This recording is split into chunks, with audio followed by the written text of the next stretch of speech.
Bonjour à tous, donc on va faire le point sur l'effectif olympien avant l'arrivée de Longoria et depuis son arrivée. L'effectif final de la saison après le mercato hivernal. Donc en 2019-2020, c'était la dernière saison de l'Olympique de Marseille avant l'arrivée de Pablo Longoria. Donc au gardien de but, on avait Steve Mandanda et Yohan Pelé. En tant que défenseur, on avait Hiroki Sakai, Bounassar, Alvaro González, Douye Kaletakar, Boubacar Kamara, Jordan Amavi et Lucas Perrin. Valentin Rongier, Morgan Sanson, Strootman, Sertic, Kaoui et Lopez. Et Payet, Benedetto, Thauvin, Radonjic, Germain et Ake. C'était l'effectif olympien avant l'arrivée de Pablo Longoria. En 2020-2021, sous l'ère Covid, la première saison de Pablo Longoria à la tête de l'OM, mais pas en tant que président, en tant que directeur sportif.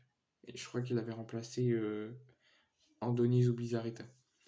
Gardien de but, donc toujours Mandanda et Pelé, Sakai, Alvaro, Kaletakar, Kamara, Balerdi, Lirola, Perrin, Nakadomo, Amavi, Rongier, Gay, Encham, Cuisance, Kaoui, Payet, Thauvin, Benedetto, Germain, Milik, Dieng et Luis Enrique. On voit une progression entre 2019 et 2020. En gardien de but, bon, ça change pas. En tant que défenseur, on a un petit peu progressé. Avec notamment l'arrivée de Balerdi, l'arrivée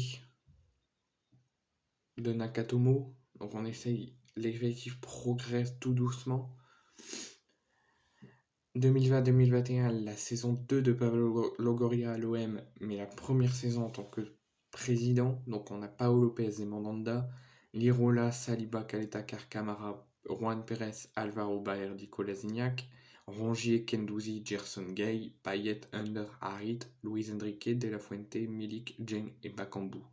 Donc on voit déjà en 3 ans, de 2010, de la dernière saison qu'on a passée avant l'arrivée de Pablo, et la première saison de Pablo en tant que président, on voit déjà une forte progression, un fort renfort de l'effectif olympien, parce que l'effectif olympien en 3 ans à peine a changé.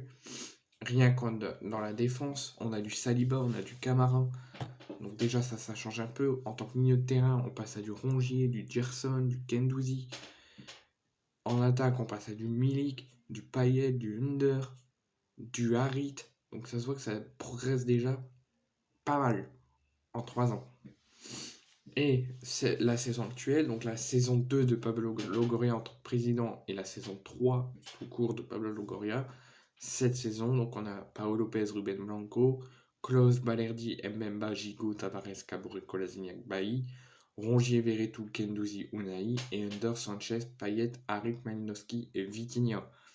Là, entre la première saison de Pablo Longoria en tant que président et cette saison actuelle, on voit déjà une très forte progression, un très fort renfort de l'effectif. On passe déjà du Lirola, Saliba, Kaletakar, Kamara, Pérez, Alvaro Balerdi, Kolasinac à du Mbemba, Gigot, Tavares, Caboret, Bailly.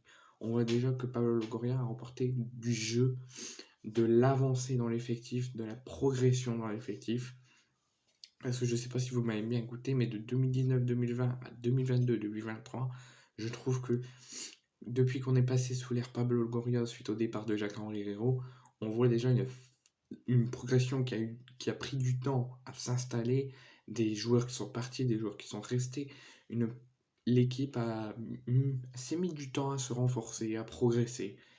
Et on voit que cette saison, on a une équipe digne d'une Ligue des Champions. Après, malheureusement, on ne fait pas ce qu'on doit faire en Ligue des Champions, on fait des mauvais parcours, mais on a une équipe digne de Ligue des Champions. Parce qu'il faut voir déjà où on est passé. On est passé à du Benedetto, du Germain, du Luis Enrique. Et cette saison, on est à du Sanchez, du Malinowski, du Vitinha. Donc en fait, il y a des départs contestables que Pablo Longoria a fait. Le départ de Tierson, le possible départ de Guendouzi, le départ de Saliba qui retourne à Arsenal, qui n'a pas trop essayé de l'avoir, le départ de Milik. Mais en fait, Pablo Longoria nous a fort aidé, nous a fort fait progresser, parce qu'on est passé du Sakai, Bounassar, Alvaro, Kaletakar, Kamara à du Mbemba, Gigot, Klaus, Balerdi, Tavares. Donc on voit que rien qu'en 3 ans, à peu près, l'équipe a fortement progressé. Il ne faut pas oublier d'où on vient avec l'équipe qu'on avait avant et l'équipe qu'on a maintenant.